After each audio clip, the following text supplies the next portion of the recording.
দর্শকরা খুল্লম খুলাতে আপনাদের সবাইকে স্বাগত জানাচ্ছি। দর্শকরা, গত পরশুদিন একটা মন্তব্য করেছেন অসম সাহিত্য সভার সভাপতি বসন্ত কুমার গোস্বামী, এবং তিনি বলেছেন যে মিয়ারা অর্থাৎ চোরের বাসিন্দারা যদি নতুন যে সেন্সাস হচ্ছে বা জনগণনা হচ্ছে, যদি চোরের বাসিন্দারা মাতৃভাষা অসমিয়া না লেখান তাহলে অসমিয়ারা অসমে দ্বিতীয় শ্রেণীর নাগরিক হয়ে যাবে, অর্থাৎ অসমিয়ারা সংখ্যালঘিষ্ঠ হবে এই রাজ্যে এবং আগামীতে দ্বিতীয় শ্রেণীর নাগরিকে পরিণত হবে, এই কথা বলেছেন বসন্ত কুমার গোস্বামী।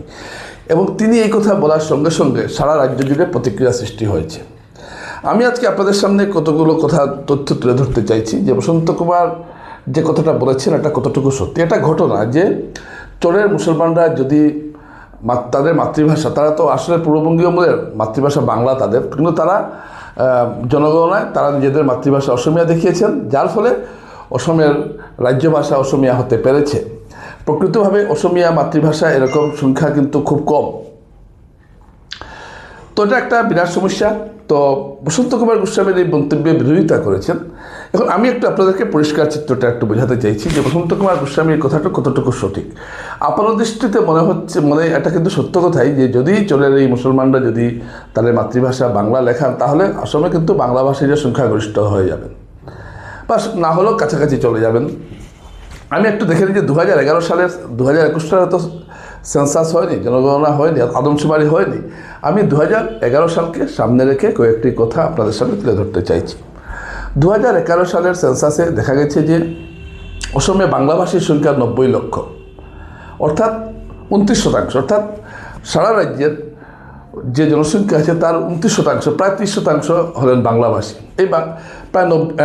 এই বাংলাভাষীর সংখ্যা হলো 90 লক্ষ। এই 90 লক্ষের মধ্যে 50 লক্ষ হলেন মুসলমান এবং 40 লক্ষ হলেন হিন্দু। এটা সেন্সাস রিপোর্ট বলছে, 2011 সালের সেন্সাস রিপোর্ট এই কথা বলছে। তো অর্থাৎ এবং পুরো যদি আপনি রাজ্যে যদি দেখেন তাহলে 48% মানুষ তাদের মাতৃভাষা অসমিয়া লিখিয়েছেন 2011 সালের সেন্সাসে। এখন আমরা যদি বিষয়টাকে একটু বিশ্লেষণ করতে যাই তাহলে দেখা যাবে যে অসমিয়াভাষীদের সংখ্যা হলো গিয়ে 2011 সালের সেন্সাস মতে অসমিয়াভাষীর সংখ্যা 1,06,00,000। এর মধ্যে যেটা দাবি করা হচ্ছে খিলঞ্জিয়া মুসলমান, যারা অসমিয়া মুসলমান, যাদের মাতৃভাষা অসমিয়া, মানে খিলঞ্জিয়া মুসলমান যারা, তাদের সংখ্যা হলো 36 লক্ষ। অর্থাৎ এই 1,05,00,000 জনসংখ্যার মধ্যে, অসমিয়া জনসংখ্যার মধ্যে, অসমিয়া ভাষী জনসংখ্যার মধ্যে 70 লক্ষ হলেন অসমিয়া হিন্দু এবং 36 লক্ষ অসমিয়া মুসলমান। দুটো মিলে হচ্ছে 1,06,00,000। তার মানে যে 72%, অর্থাৎ চোরের যে মুসলমানরা আছেন বা আসামের যে মুসলমান জনগোষ্ঠী আছেন তার মধ্যে 72% চোরের মুসলমানরা তাদের মাতৃভাষা বাংলা লিখিয়েছেন।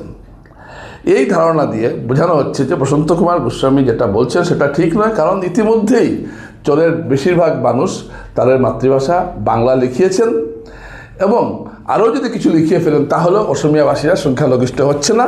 এবং বসন্ত কুমার গোস্বামীর এই বক্তব্য তারা তীব্র সমালোচনা করছেন, বিভিন্ন জাতীয়তাবাদী সংগঠন থেকে শুরু করে সবাই। এবং বসন্ত কুমার গোস্বামী আরও বলেছেন যে দেখা যায় যে মাধ্যমিকে পাশের বা বিভিন্ন প্রতিযোগিতামূলক পরীক্ষায় যে পাশের হার, এটা দেখা যায় যোরহাট বা শিবসাগর থেকে ভালো পাস করছে চোরের রেজাল্টটা চোরে ভালো হচ্ছে, এবং অসমিয়া মাধ্যমে পড়াশোনা করে অসমিয়া ভাষায় তারা বেশি দক্ষতা অর্জন করেছেন খিলঞ্জিয়া মুসলমানদের চাইতে। এই কথা বসন্ত কুমার গোস্বামী বলেছেন। দর্শকরা, আমি একটা কথা এখানে বলতে চাইছি, বসন্ত কুমার গোস্বামী যে কথাটা বলেছিলেন এটা সত্য কথা, যে চোরের মুসলমানরা যদি তাদের ভাষা যদি বাংলা লেখায় তাহলে কিন্তু অসমে একটা বিরাট তোলপাড় হয়ে যাবে। এখন বিভিন্ন পরিসংখ্যান দিয়ে এটা বোঝানোর চেষ্টা করা হচ্ছে যে অসমে বিভিন্ন অসমিয়া যদি মুসলমানরা যদি অসমিয়া লিখিয়েও নাও লেখায় তাহলেও মুসলমানরা গরিষ্ঠ থাকবে, এই কথা একটা বলা হচ্ছে। এখানে আরেকটা গুরুত্বপূর্ণ প্রশ্ন এখানে উঠছে, অসমে বাংলাভাষীর যে সংখ্যার হার 1971 সালের পর থেকে প্রায় 200% বেড়েছে। অর্থাৎ এটা বোঝানো হচ্ছে যে বাংলাভাষী বলতে অর্থাৎ মুসলমানদের জনসংখ্যা যে অনুপাতে বেড়েছে ঠিক সেই অনুপাতে বাংলাভাষীর সংখ্যা বেড়েছে। এই কথা বোঝানোর একটা চেষ্টা করা হচ্ছে বিভিন্ন পরিসংখ্যানের মাধ্যমে। একটা ঘটনা দর্শকরা, যে এখন অনেকে বলছেন যে একটা লোকের মাতৃভাষা যেটা সেটাই তো সে লেখাবে। এখন চোরের মুসলমানরা কেন মাতৃভাষা অসমিয়া লিখিয়েছিলেন 1951 সালের সেন্সাসে? এর কারণটা হলো তারা ভীত ছিলেন যে তাদের উপর কোনো আক্রমণ হতে পারে, তাই তারা অসমিয়া মাতৃভাষা লিখেছিলেন। এবং তারা যদি না লেখাতেন তাহলে অসমিয়ার রাজ্যভাষা অসমিয়া হতো কিনা সেটা সন্দেহ। এখন বলা হচ্ছে কিন্তু বিভিন্ন কারণে বারবার মিয়া মিয়া আখ্যায়িত করায় মুসলমানদের একটা বড় অংশ আবার তাদের মাতৃভাষায় ফিরে যেতে চাইছেন।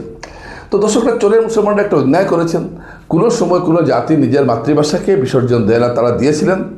কিন্তু এখন দেখানো হচ্ছে যে তাদের মধ্যে নাকি 72% ইতিমধ্যে বাংলার মাতৃভাষা লিখিয়েছেন, যার জন্য 30% বাংলাভাষী হতে পেরেছে। এইসব পরিসংখ্যান দর্শকরা 2011 সালের, অর্থাৎ আজকে থেকে প্রায় 15 বছর আগের পরিস্থিতি আজকের পরিস্থিতির সমান নয়। এখন যে সেন্সাস শুরু হয়েছে, এটা রিপোর্ট প্রকাশ হওয়ার পর বোঝা যাবে কোন ভাষাভাষী কতটা। এইসব কথা বলার অর্থ হলো যে মাতৃভাষায় এখন চোরের মুসলমানরা কেন অসমিয়া মাতৃভাষা লেখাবেন, এই কথা কেন আসছে? বা আসাম সাহিত্য সভার সভাপতি কেন এই কথা বলবেন? যে যার যে মাতৃভাষা লেখাবে সেন্সাসে, এখানে আবার এরা লেখালে এই হবে সেই হবে, এসব কথা বলার বাঙালি তো বলছে না যে আমার মাতৃভাষা বাংলা লেখো। তো কেন বলা হচ্ছে? অর্থাৎ আসলে বসন্ত কুমার গোস্বামী সত্য কথাটা বলে ফেলেছেন, তাই এত চিৎকার চেঁচামেচি হচ্ছে। এবং তিনি আসাম সাহিত্য সভার অসমিয়া সমাজের সর্বোচ্চ সংস্থার তিনি সভাপতি। তিনি যখন একটা মন্তব্য করবেন, তিনি তো না বুঝিয়ে না জেনে কোনো মন্তব্য করবেন না। সুতরাং তার এই মন্তব্য অত্যন্ত তাৎপর্যবাহী। এই মন্তব্যের মাধ্যমে আবার চোরের মানুষের কাছে একটা বার্তা পৌঁছে দেওয়া হচ্ছে যে তোমরা মাতৃভাষা অসমিয়া লেখাও জনগণনায়। কি হবে না হবে দর্শকরা সেটা আমিও জানি না, কি হবে না হবে, কিন্তু তারা যদি নাও লেখান, এখন অপরপক্ষ বলছেন এবং বিভিন্ন পরিসংখ্যানের মাধ্যমে, যেটা আমি আপনাদের সামনে তুলে ধরলাম, বলা হচ্ছে যে না, অসমিয়া ভাষীরা সংখ্যায়, অসমিয়া ভাষীর যদি চোরের মুসলমানরা লিখিয়েও ফেলে তাহলেও অসমিয়া ভাষীরা সংখ্যাগরিষ্ঠ থাকবে। আমি জানি না হিসাবটা কীভাবে মিলবে। মিলার তো কোনো কারণ নেই, কারণ অসমিয়া যে বৃহত্তর অসমিয়া সমাজ গঠন করা হয়েছে, সেই সমাজে কিন্তু চোরের মানুষের একটা বিরাট ভূমিকা ছিল। এখন আবার বলা হচ্ছে তাদের ভূমিকা না থাকলেও নাকি অসমিয়াদের কিচ্ছু হবে না। বাঙালি হিন্দুরা তো তাদের মাতৃভাষা ছাড়বেন না, শত কিছু হলেও ছাড়েনও নি। আসামে কিন্তু বাঙালির মুসলমানরা নিজের মাতৃভাষা ছেড়েছে না পারার আসামে। আমার বরাক উপত্যকার মুসলমানদের কথাই বলছি না, বরাক উপত্যকার মুসলমানরা বাংলাকেই মাতৃভাষা লিখেছেন। বরাকের মুসলমানের সঙ্গে চোরের মুসলমানদের অনেকটা চারিত্রিক পার্থক্য রয়েছে। বরাকের মুসলমানরা হলেন জমির মালিক, তারা এই দেশেই বসবাস করছেন, শত শত বছর থেকে এখানেই বসবাস করছেন। চোরের মুসলমানরা বেশিরভাগ ময়মনসিংহ বা অন্য জেলা থেকে এসেছেন, কৃষিকাজের জন্য তাদেরকে আনা হয়েছিল।